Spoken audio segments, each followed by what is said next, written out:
Hello and welcome to The Working Songwriter, the show where today's best songwriters come to talk shop. I'm your host, Joe Pug. Each episode here we host a distinguished guest and we ask them to go deep on their inspiration, on their process, on the general ups and downs of making a life in music. So, whether you're a grizzled veteran dusting off your old Martin to play a cover of Sam Stone, or else a scrappy upstart dusting off your Takamine to play a cover of Paradise, this is your show, because ultimately it is what every writer seeks most, an ironclad excuse to put off actually writing.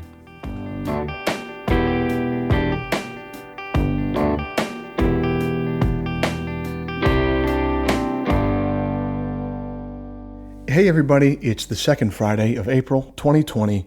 I'm glad you're here. Thank you for joining us.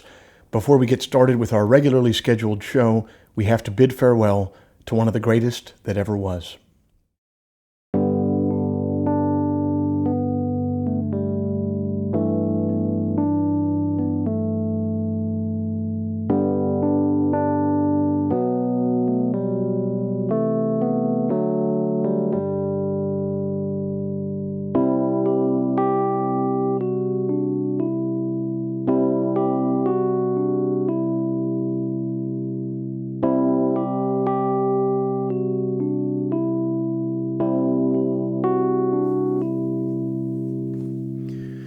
When you're trying to evaluate how good a basketball player is, it's not just their stats and their championship rings that matter. The respect, or lack thereof, from their peers, the people who actually played against them, also speaks volumes.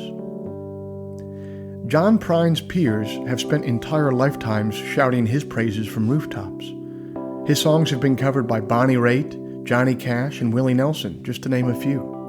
And in 2009, none other than Bob Dylan listed Prine as one of his favorite songwriters. Prine's stuff is pure Proustian existentialism, Dylan said.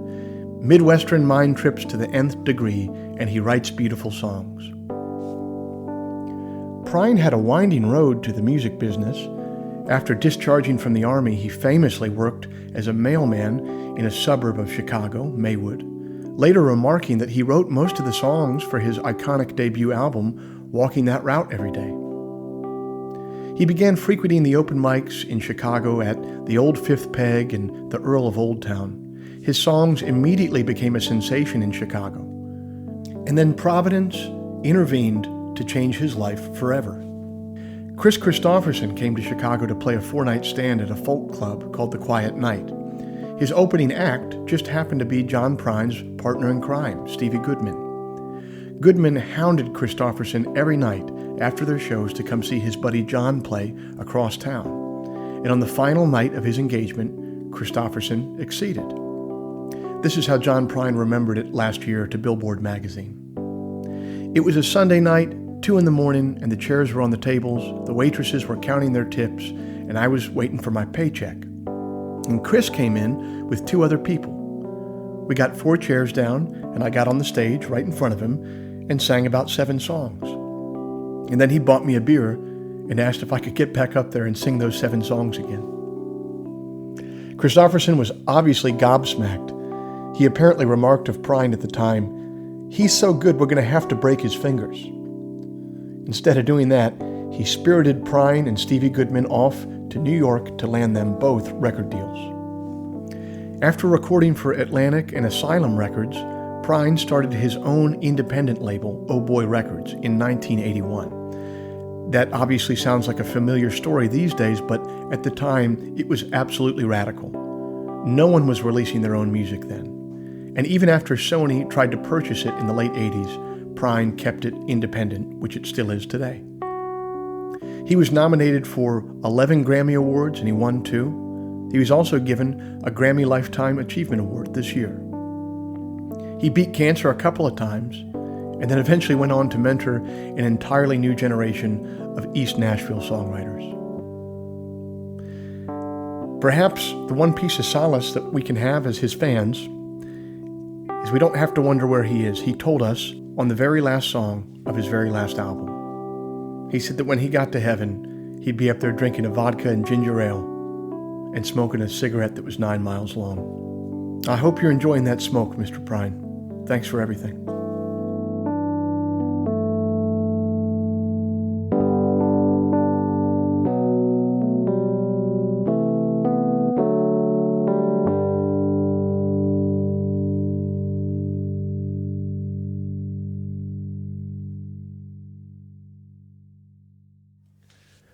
Well, there you have it. Just a devastating loss for American music this week. We knew that this virus was going to take a bite out of us somehow, and we're learning day by day what it's going to look like, and it's not great. What a terrible loss. Rest in peace, Mr. Prine. Okay, and now we're going to try and pick up the pieces and move forward. This month's show is brought to you by Bandzoogle, built by musicians and for musicians. Bandzoogle is an all-in-one platform to build a beautiful website for your music. I'm old enough to remember when you had to pay a web developer to get a website made, and a web developer would always be some guy named Dietrich who drove a Nissan Cube with an X-Files bumper sticker and who claimed to have a cousin who could sell you opium even though you never even asked him about that. And old Dietrich would charge you about $1,000 for a website that was obsolete in 6 months. It's the future now, you guys. We don't have to do that anymore. We don't have to deal with Dietrich anymore. We're allowed to have nice things now. Bandzoogle powers the websites of tens of thousands of musicians from around the world, from weekend warriors to Grammy winners. All the features you need for a professional website come right out of the box with it. Hosting and a custom domain name, dozens of fully customizable design templates, social media integrations, mailing list tools. You can crowdfund your next project commission-free. What's there to lose? That's just a win-win-win situation for you there. So the Working Songwriter Podcast listeners can go to bandzoogle.com to try it for free for 30 days and just use the promo code TWS to get 15% off the first year of any subscription. So thank you to Bandzoogle. If you'd like to hear some of my music live, you're not going to be able to do that in the flesh for quite a long time. So I'm doing Sunday night live streams on YouTube every Sunday night at 9 p.m. Eastern, obviously skipping this one because it's Easter. But other than that, that's where I'll be hanging out. If you enjoy this podcast, if you'd like to help it remain a viable endeavor for me, especially while I'm off the road and unable to perform, you could become a supporter of the show over at Patreon. Patreon is a platform that allows you to directly support a creative endeavor that you love and find meaningful. You just head to their site, Patreon. You search for The Working Songwriter or my name, and you volunteer to kick in a few bucks every month, the price of a cup of coffee or something like that, for this show to help me keep the lights on. Thank you to everyone who's done that. I really appreciate it. And if you can't do that because the well has dried up for you this last month, I totally get that, man. And we'll still be here for you completely free. Okay, that's all the harassment I have for you this week. And Mike from His Golden Messenger was nice enough to come back on the program and give us some insights. He's always got some great insights and some great stories. So thanks to him for doing that. And I hope you enjoy our chat.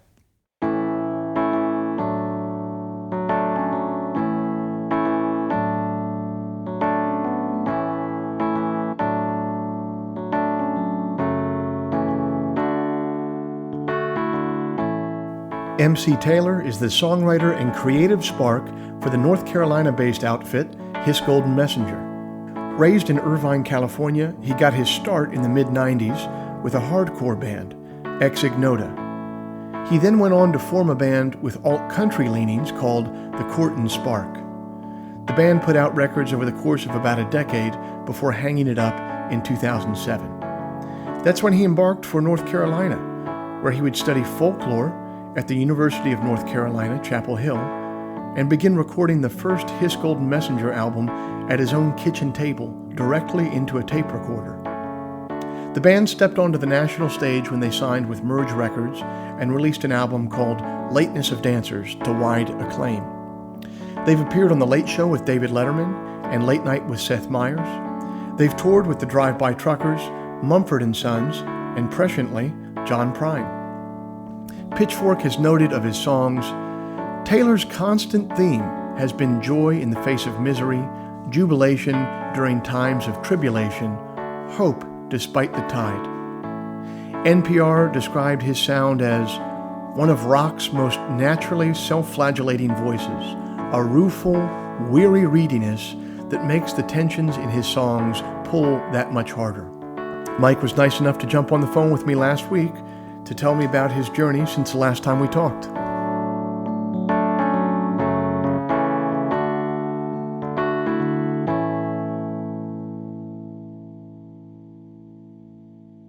Hey, Joe. Yeah, man.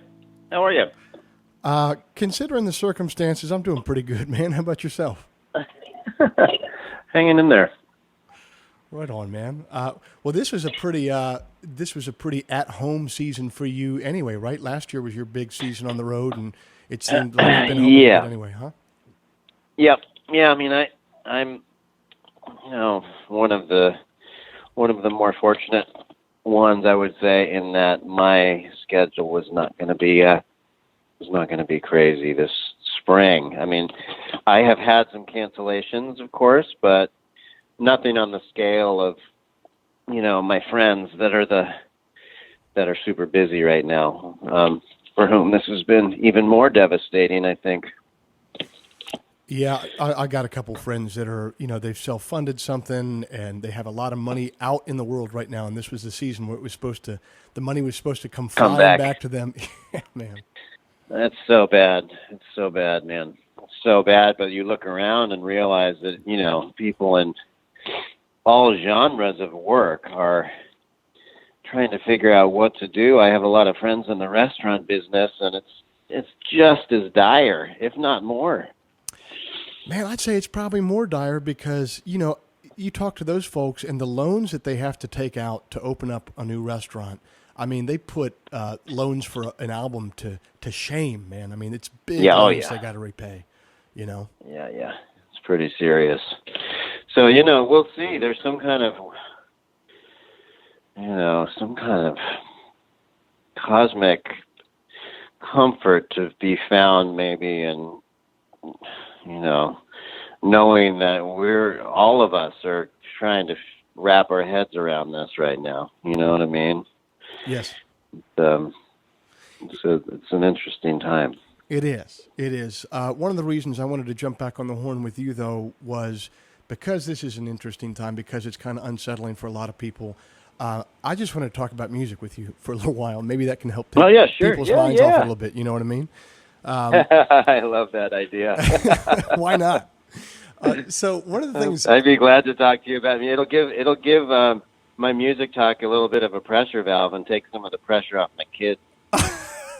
Good. My kids don't want to hear. My kids don't really want to hear about King Tubby. Okay. Well, there you go. So they can send me a thank you note in the mail afterwards. Yeah, they'll send you something. So it seems like you listen to a ton of music, and the reason I say it like that is not all songwriters, once they get older, listen to music all the time. I know some friends that just stop at a certain point.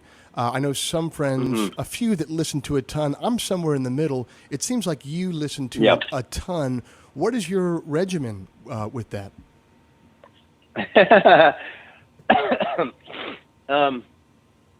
Well, I think you're right in that I am a musical omnivore, and the process of finding new music, communing with music that I already know and love, and just kind of sitting and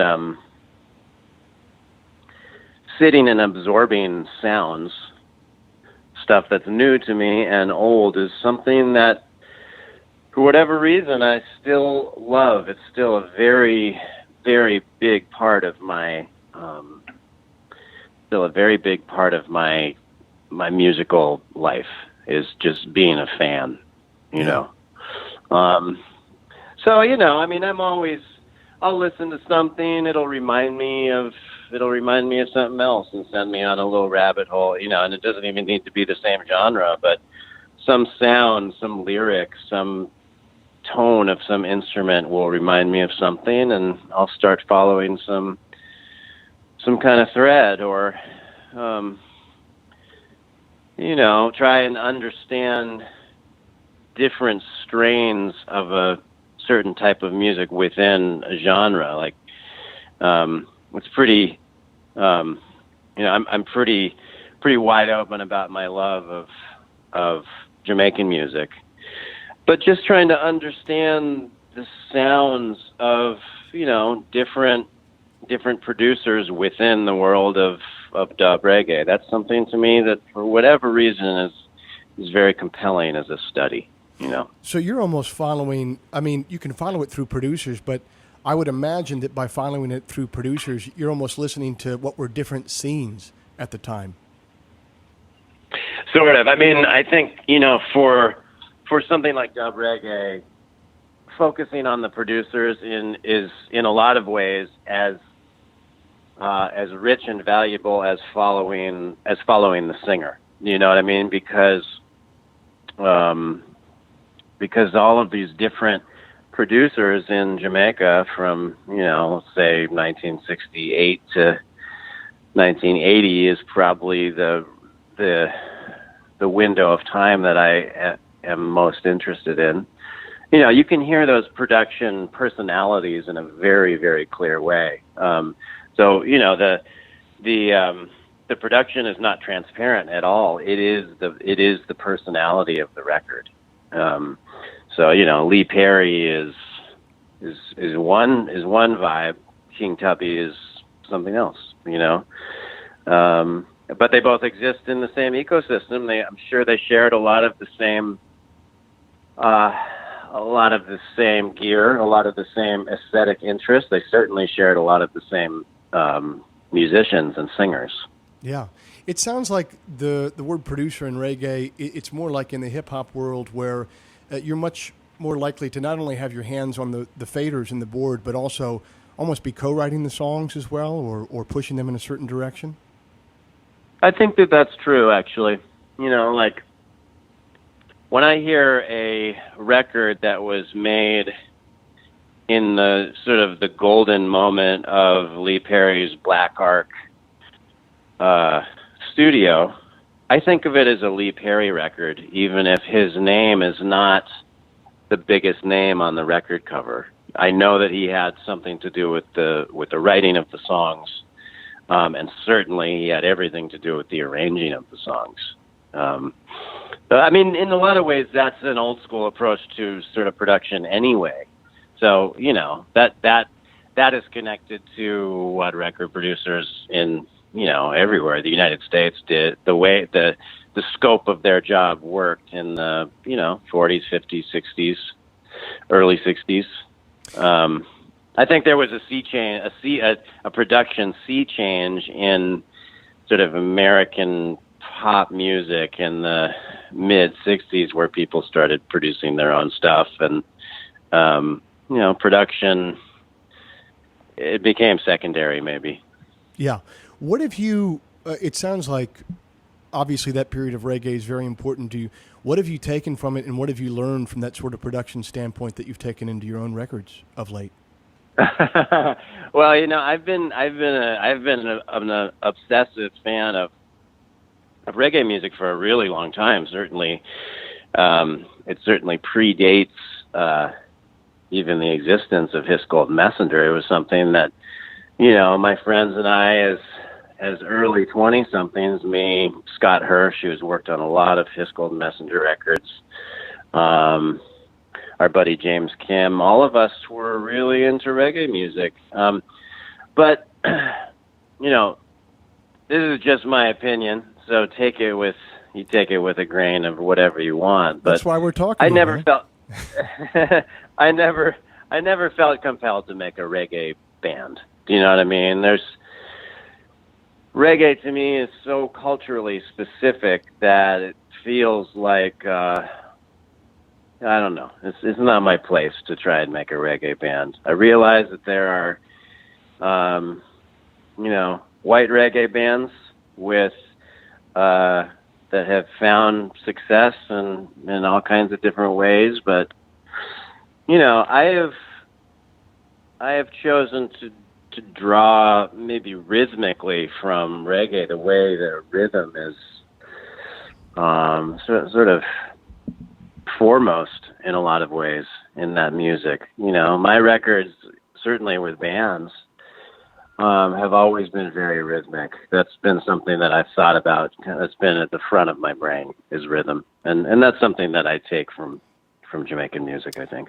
That's really cool. I think that makes me want to ask a different question. That we're going to go in a different direction here, but here's why I thought of it. You know, the way that you took something from that music that you loved without wanting to, you know, do it right on the nose and in a way, you know, appropriate it in a way. But you took something, you took kind of the spirit of it, the spirit of the rhythm, and turned it into something your own. One thing that I think you do really well that other songwriters don't always do is when I listen to your albums and your songs, I don't necessarily hear a political bent of any kind. I hear a moral bent and an ethical bent, but I don't hear a political bent. Now, if I look on your Twitter feed, I know what your politics are. You know what I mean? Which is fine. But I don't know. I want to know, is this, is it on purpose that you kind of deconstruct, you know, your politics are very specific things, but it seems to me that you deconstruct them in your music. There's no like Orange Man is Bad song in your catalog. And at the same time, there's all these songs that speak to moral elements that are important to you.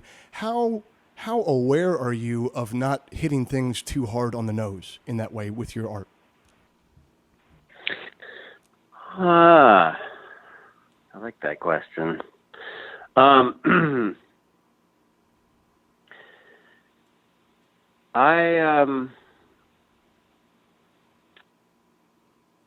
I mean, well, okay, for one thing, I've always thought of the personal as political, you know. If we widen our lens just a little bit, you start to see that everything is political. That's like, so it always makes me chuckle a little bit when someone is, and I don't get a lot of this, but I see colleagues of mine, you know, the people, you know, shut up and sing sort of vibe.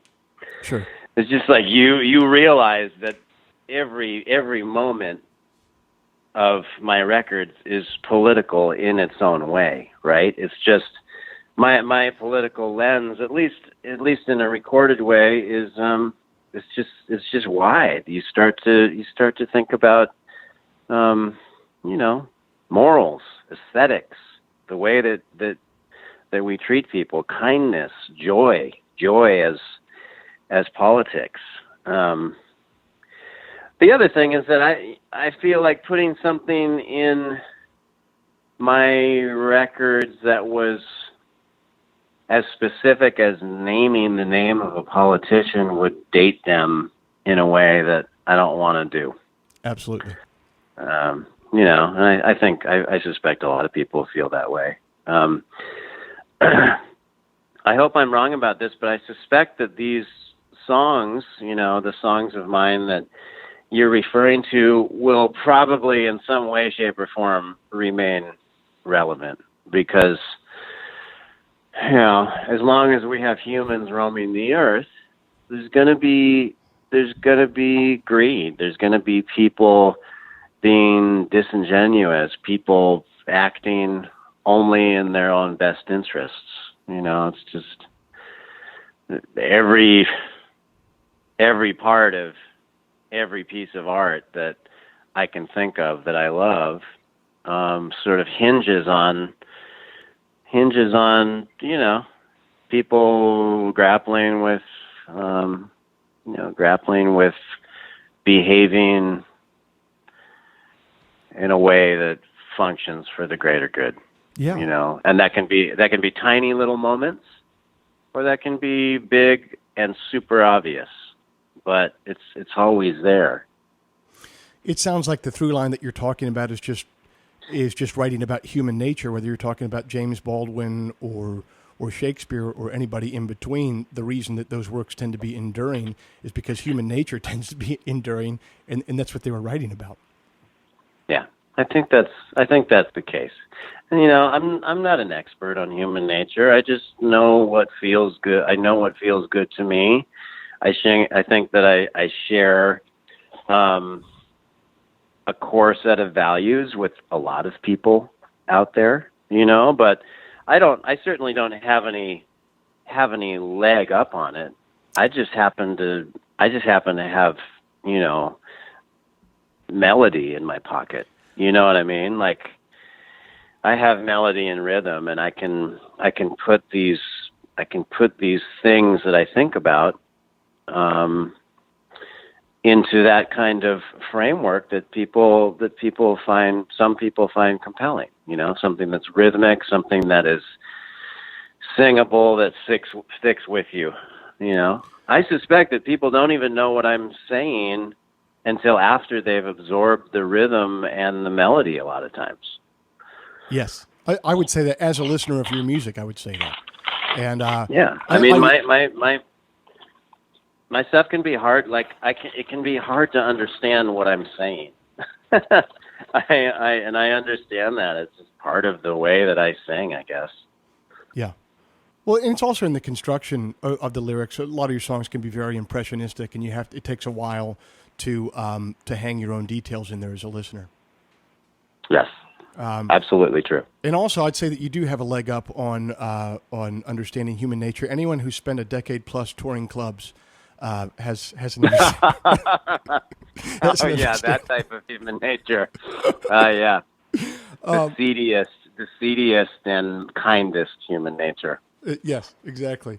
I want to talk to you about, when I was still living down in Austin, I came to see a show of yours. You were supporting the drive-by truckers at Stubbs, and in the middle of the show, you said something along the lines, sort of felt like a throwaway line in the middle of the set. You said, we're getting ready to release another record, then another one after that. We're going to try to break this machine in a way. And I said, okay, well, I was listening. I said, all right, fair enough. And then I noticed over the course of the next, let's say, 3 or 4 years, you started releasing records at a clip. Like, this is how people used to release records in the 60s. You know what I mean? Like, every 10 months, there'd be a new record. What was there an overarching plan there? Was that like a business plan of yours there? Or were you just so filled with songs that you were on a creative tear? What was the impetus behind that that mad dash there for a couple of years? Well, I think it was that A, I had a lot of songs, and B, me and all of my peers seemed to be getting really frustrated by the 2 to 3 year album cycle situation that we all found ourselves in. You put out a record, tour it for a while, all of a sudden 2 years passes, sometimes 3, sometimes 4. Yeah. And then you put your next record out and you do it again. And very hard to find any traction in the world when you feel like you're doing a ton of work, but looking at it from the outside, it feels like, shit. I mean, I've definitely written more than a record a year. Right. But somehow I'm only able to get 10 or 12 songs out into the world every 2 years. That seems crazy to me. So we put out Heart Like a Levee, right? And we hired a sort of high dollar publicist, and it just was, people love that record, and that record has gone on to have a great life. Mm-hmm. But at the time that we put it out into the world, it seemed like it kind of fell flat. And so talking to like my people at the time, it was just like, okay, well, we just paid all this money to this publicist that, in my opinion, did a pretty lackluster job. What are we going to do? Are we just stuck with this? And I think it was maybe my booking agent, Adam Voith, who is also a dear friend of mine, said, it would be badass if you put another record out like in 3 months. And kind of like let that settle and thought about it for a while. And I thought, like, well, I have the songs that I'm pretty excited about. We could go in and record a record. And so I kind of arranged to do that. I talked to Merge, my record label, and said, hey, we want to put a new record out. And this was a month or two after Hard Like a Levee came out. Yeah. And we went to Merge and said, hey, we want to put a new record out in September. And at first they were like, oh my, what? How? What do you mean? That's not possible. And then we just said, I think it is possible. Like, because part of it was like, they were afraid they weren't even going to be able to get the physical product done. Right. And so we said, will you go to the pressing plant that you've brought so much business to for so many years?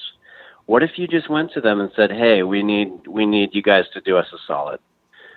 We got to get this vinyl done by whatever the deadline was. And to Merge's great credit, they jumped on board and were like, okay, yeah, let's do it. We're going to do it. We're going to make it happen. And they did. And we put a record out 6 months later. That was Hallelujah Anyhow. And I think in a lot of ways it made a lot of us in our circle, myself, Mac and Laura at Merge Records, just our little crowd here. It made us realize that yes, you can do that actually. If you want to, if you're prepared to go, ready to make if you're ready to hit all your marks, hit all your deadlines, and you can do it, you can do that. Man, that sounds like no other label. Like, that's a label that has to be owned by and run by people who are musicians. You know what I mean? To get that done. Yeah. I feel like that doesn't happen anywhere else. No. We're I think any other circumstances it would have gone way different. But it just so happens that Mac and Laura have both spent their entire lives in vans traveling around.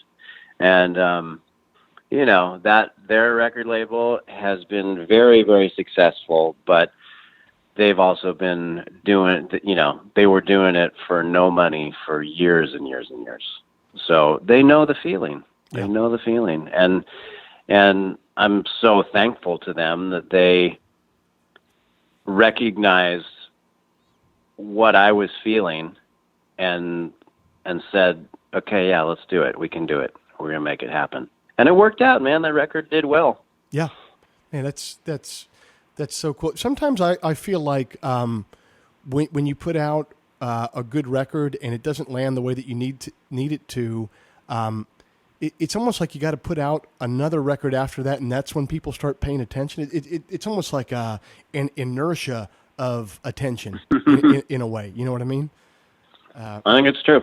I mean, the Heart Like a Levee and Hallelujah Anyhow are quite different records, actually, in a lot of ways. We were very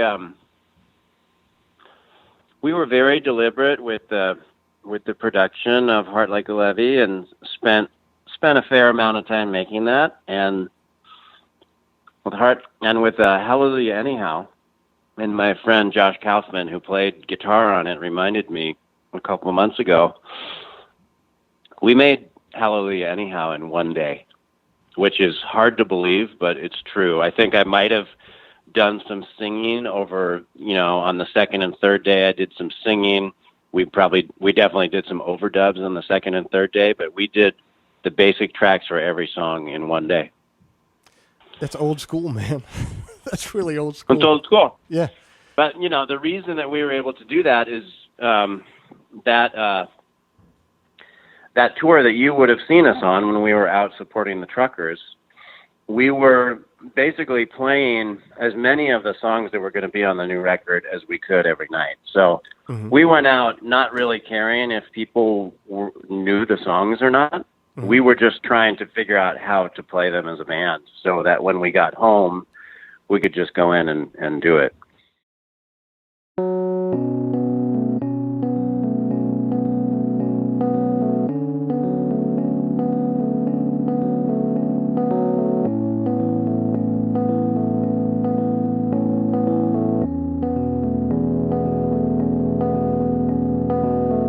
Usually, when I'm going to read a piece of poetry on the show, I find a piece that relates to the conversation I'm having with our guest.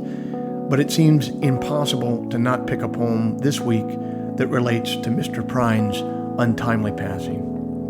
So here's a poem sent to me by my friend Vivian Wang. She obviously knows my taste well because I love this. It's by the Nobel Prize-winning poet Wisława Szymborska. On death without exaggeration. It can't take a joke, find a star, make a bridge. It knows nothing about weaving, mining, farming, building ships, or baking cakes. In our planning for tomorrow, it has the final word, which is always beside the point. It can't even get the things done that are part of its trade, dig a grave, make a coffin, clean up after itself. Preoccupied with killing, it does the job awkwardly, without system or skill, as though each of us were its first kill. Oh, it has its triumphs, but look at the countless defeats, missed blows, and repeat attempts. Sometimes it isn't strong enough to swat a fly from the air. Many are the caterpillars that have outcrawled it. All those bulbs, pods, tentacles, fins, tracheae, nuptial plumage, and winter fur show that it has fallen behind in its half-hearted work. Ill will won't help, and even our lending a hand with wars and coups d'etats is so far not enough. Hearts beat inside eggs, babies' skeletons grow, seeds hard at work sprout their first tiny pair of leaves, and sometimes even tall trees fall away. Whoever claims that it's omnipotent is himself living proof that it's not. There's no life that couldn't be immortal if only for a moment. Death always arrives by that very moment, too late. In vain, it tugs at the knob of the invisible door. As far as you've come, can't be undone.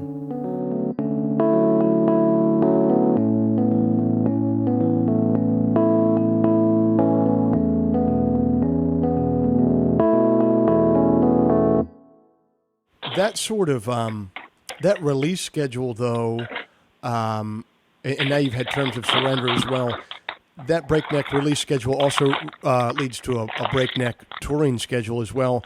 How has the touring life treated you lately? Are you doing too much? Are you doing too little? Are you doing the right amount? How are you making that work within the larger system of your life?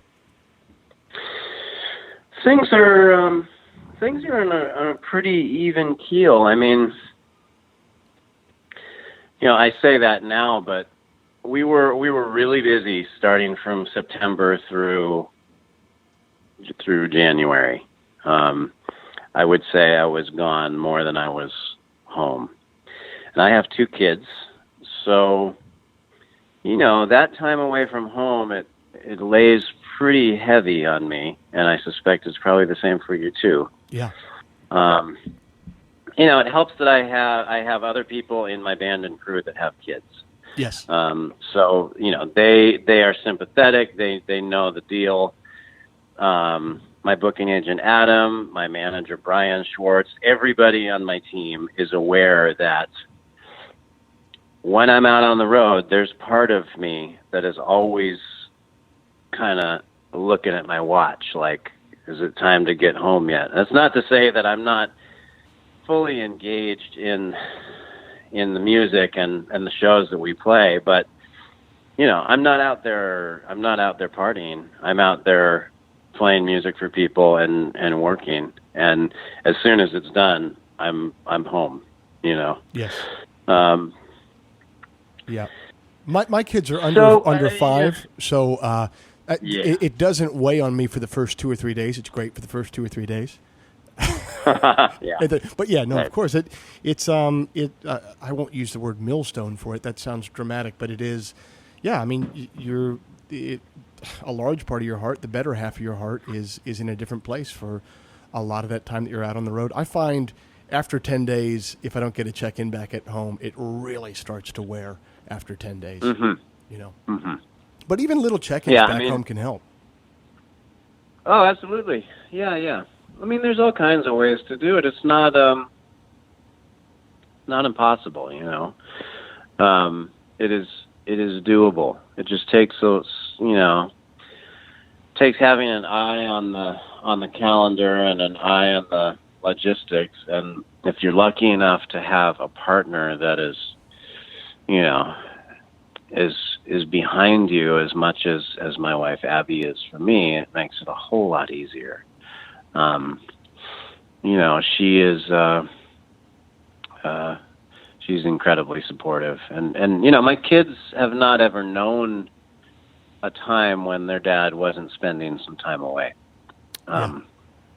Yeah. So, you know, that's our reality. Yeah. But you know, I mean, when I'm with my therapist, it's something that we talk about. You better believe it, man. Oh man, yeah. Just having kids in the first place threw me for such a loop. I've gone in and out of therapy at different points in my life, and I definitely had to go in when my son was born. And I struggled for a year with, like, is it okay that I'm doing this? Do I need to go back to siding houses? Because I can do that if we need to. And basically, you know, what we kind of came down to was like, well, this is this is going to be a hard needle that you're going to have to thread. It can be threaded if you really, if you work hard to do it. And, you know, every year I kind of come back and reevaluate with my wife, you know, as to whether that needle has been threaded or not. And the moment that it looks like it's not being threaded, it's got to stop, you know? So I really try to never let it get to that point with the scheduling of tours, because if it gets to that point, then I just feel like I'm going to have to stop, you know? Right. Yeah, I mean, I think a big part of the existential question for me is, am I happy? Like, are my kids getting to witness a happy person as their father? Am I modeling what it means to love what you do? You know, because I could get a job here at home, I suspect it would have to be a very special job that didn't make me miserable.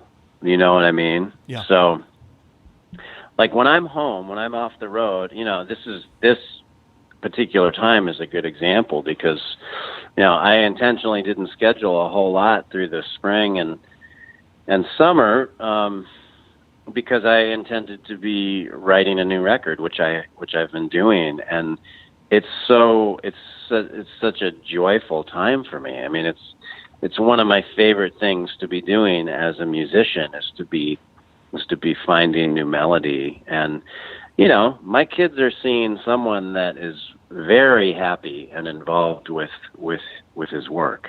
And, you know, I don't know that they could articulate it in exactly that way, but I hope they feel it. Yeah. Well, and also they're seeing a guy who's running his own business and making sure it's like, well, look, I do have to go out on the road because there's a mortgage that's got to be paid here, and there's, you know, the granola bars got to be bought. And those granola bars are expensive. They're freaking expensive, man.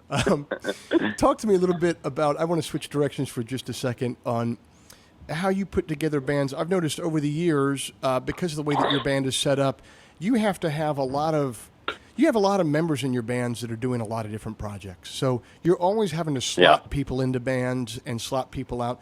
Talk to me about how you put a band together like that, and how you kind of keep an esprit de corps going and a general through line that keeps that sound going, even as you have different members come in and out. Yeah, it's that part is a little bit tricky. You know, I have I would say I have a circle of maybe 10 or 12 people that I have been fortunate enough to be able to, like, cycle in and out when I need to. So, you know, if I can at all avoid it, I I don't really find myself very often going out and finding a complete stranger. Do you know what I mean? Oh, totally. Usually it's somebody that I know, even if it's an acquaintance that, I'm maybe 1 or 2 degrees separated from. I don't know. I mean, there's a certain harmonic content in what I do. I think part of it has to do with like tunings, maybe that, it actually does function as a sort of glue or like a recognizable accent to the music that is helpful. Yes. That harmonic content does exist on every record that I've made. I don't know. I mean, I suspect that you've probably gone through this too, and it's hard. It's time consuming. It can feel a little defeating actually sometimes. Like when I know that I'm going to need to find someone new. There's a lot of, I go through a grieving process, I would say, where, I spend a lot of time in denial before I'm like, well, yeah, I better fill this spot if I want to have a keyboard player. Right. Well, I think, but I feel like I've gotten closer to having a consistent band than I ever have before in the past year, I would say. So that makes me happy. And we'll see how long I can maintain that. I hope as long as those guys are up for it. Yeah, I think that quite possibly, maybe not the 7th circle of hell, but the 4th or 5th circle of hell is having to rehearse your first album again with a new player for 5 hours. Yeah, it's hell. It's hell. Yeah. I know mainly you're on the road with the band, but you'll also do solo shows here and there if it's a special night, an evening with maybe a different territory, something like that. Talk to me about how you approach the solo show as opposed to putting together a band show. They're very different animals.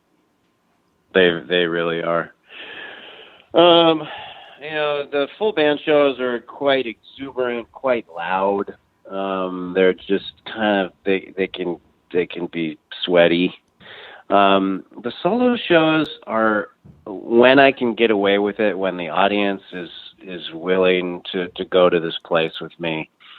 The solo shows can be really small. They can be quite quiet, or at the very least, they can be, very, very dynamic. So if there's a portion of a song that I need to be very, very small on, I do that, and it's really important to me to stretch those muscles actually, because, in a lot of ways, like creating music that is very small is kind of my resting place, or my default maybe. You know what I mean? Like it's more effort for me to make something that's big and bombastic than it is for me to make something that is small and very intimate. I don't know, maybe that has something to do with my personality or whatever, but, so I love the solo shows because they let me go to that place. And, that in turn influences what kind of set lists I'm writing. The set lists that I play as, when I'm alone are very different than what I do with the band. And I'm fortunate to have a catalog of music that allows me to sort of dip into certain emotional frequencies, depending on how many people are on stage. Yeah, I can see that. I think the solo show thing is funny. When you make a small show like that, if you have an audience there that's come to see you and they know the songs, you can go all night. But a solo show, if you're playing to people cold, and a lot of the people aren't familiar with the catalog, I feel like people kind of tap out at about 30 minutes. They just can't hear so many.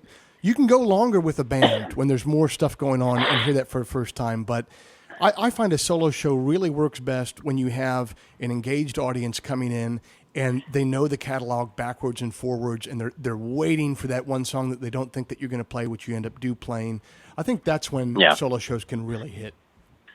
Yeah, I agree totally with you. I His Golden Messenger, when I made that Dead, I started out as a solo guy, and the shows were tiny and emotionally intense. And as the thing grew, the solo thing got harder. You know what I mean? Yes. It wasn't that I totally wanted to have a big rockin' band, although I love it. It was that I could not. I couldn't keep the attention of a room full of people on a Friday night. And I understand. I totally get that. Yes. And you go out as a solo person supporting a band. That's hard, man. Ooh. That's a hard thing to pull off. It's a hard thing to ask of an audience too. And it's also, it's yeah. Definitely. Are you familiar with that that songwriter Todd Snyder at all? Yeah. He has a great quote when he talking about performing, when he says, think about all these things and they all matter, but just remember the most important thing, like the biggest thing that's happening right now is that it's Saturday night. So don't forget that it's Saturday night. You know what I mean? And it's very true. It's so easy to forget that. It's so, you go in, wow, what are ticket sales for tonight?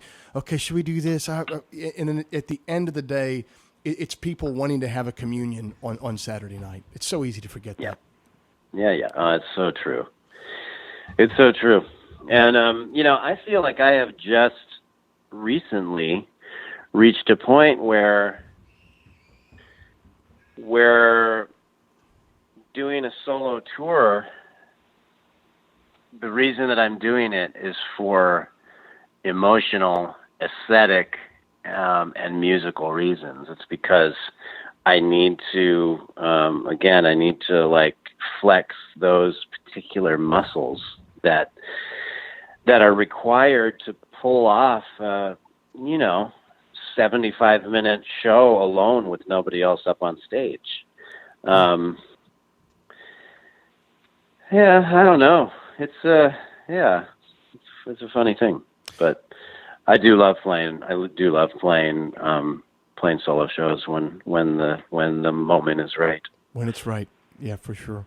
Well, look, man, I really appreciate you taking the time to do this. I think our listeners are really going to enjoy and appreciate you just taking some time to take our mind off the strange situation. And I hope you and your family are well down there, man. I hope the writing process is going excellently.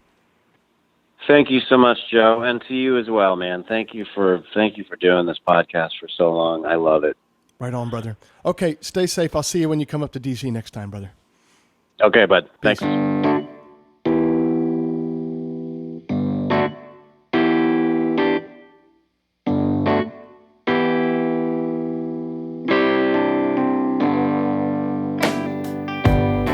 That's our show for this week. Thank you for listening. It was brought to you by Bandzoogle. Built by musicians and for musicians, Bandzoogle is an all-in-one platform to build a beautiful website for your music. Use promo code TWS, the initials of our podcast, TWS, to get 15% off the first year of any subscription. His Golden Messenger's latest album is entitled Terms of Surrender, available everywhere music is sold or streamed. If before we meet again, you sit down to write, please remember, an expensive drug habit is not a song, a compelling Instagram account is not a song, and most importantly, reverb is not a song. So let all that take care of itself, and for you, just keep your eye on the song.